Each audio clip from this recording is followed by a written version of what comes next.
Udział mniejszości żydowskiej w sukcesach sportowych II Rzeczypospolitej był znaczący. W 1915 roku powstaje największy żydowski klub sportowy w przyszłej II Rzeczypospolitej – Maccabi Warszawa. Nazwa pochodzi od Judy Machabeusza, przywódcy żydowskiego powstania. Pierwszą i zarazem historyczną bramkę dla reprezentacji Polski zdobył żydowski piłkarz Józef Kloc. Międzywojenny Oświęcim także przeżywał prawdziwy rozkwit organizacji i klubów związanych z szeroko pojętą kulturą fizyczną. W roku 1921 z inicjatywy środowisk żydowskiej inteligencji syjonistycznej w słynnym oświęcimskim hotelu Herz zawiązał się pierwszy i najsłynniejszy żydowski klub sportowy – Kadima Oświęcim, co z hebrajskiego oznacza naprzód Oświęcim. Sport stał się elementem nowej, ponadnarodowej więzi, narzędziem politycznej i społecznej walki i wreszcie wyzwaniem rzuconym antysemitom. Był też często przydatny w sytuacjach, gdy mniejszość żydowska spotykała się z aktami przemocy. Powoływano wtedy grupy samoobrony, które często rekrutowały się właśnie z żydowskich klubów sportowych. Żydowscy sportowcy usiłowali własnym przykładem podważyć uprzedzenia mocno ugruntowane przez wieki, nie tylko na ziemiach polskich, ale i w całej Europie. To za sprawą tego pokolenia słabł stereotyp takiego rachitycznego, słabego i tchórzliwego Żyda, zamkniętego w synagodze czy w szkole religijnej.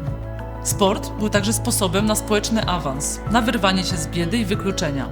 Dodawał pewności siebie, wyrabiał nawyk współdziałania i pracy zbiorowej. Początki żydowskiego sportu były ściśle związane z ruchem syjonistycznym, a zwłaszcza z ideą Żyda Haluca, pioniera przygotowywanego w Europie do zadań czekających go w kolonizowanej, pustynnej Palestynie.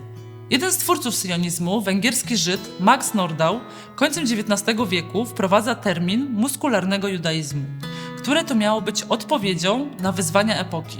To one miały zapobiec degeneracji wielkomiejskich Żydów i doprowadzić do regeneracji narodu żydowskiego. Oświęcimska Kadima także działała w duchu syjonizmu i skupiała żydowską młodzież obu płci.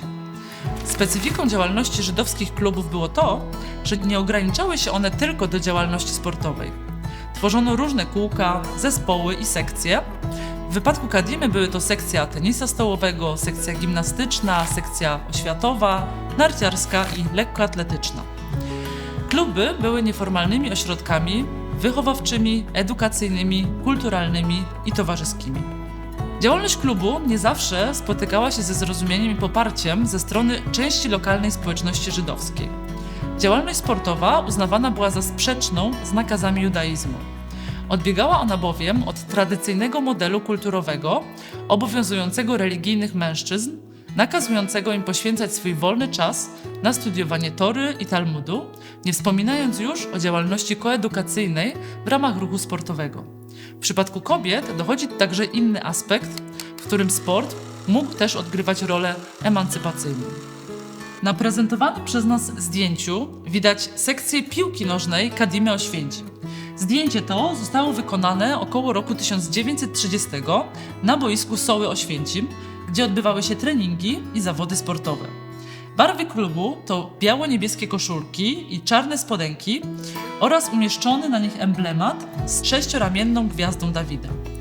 Nie wszystkie osoby z tego zdjęcia zostały zidentyfikowane, ale wiemy na pewno, że bramkarzem tej drużyny był Bajciu Jakubowicz, a na samym dole, po lewej stronie, o tutaj, jest kapitan tej drużyny, Zygmunt Zyga Fejler, o którym chciałabym powiedzieć jeszcze kilka słów.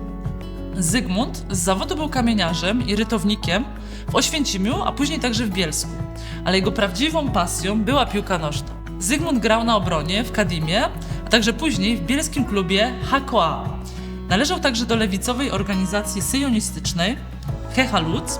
Po wybuchu wojny walczył w kampanii wrześniowej w polskim wojsku w okolicach Lwowa. Później trafił do niemieckich obozów pracy położonych na Dolnym Śląsku. W 1945 roku został wyzwolony w Faulbrick. Po wojnie Zygmunt jedynie na kilka dni wrócił do Oświęcimia.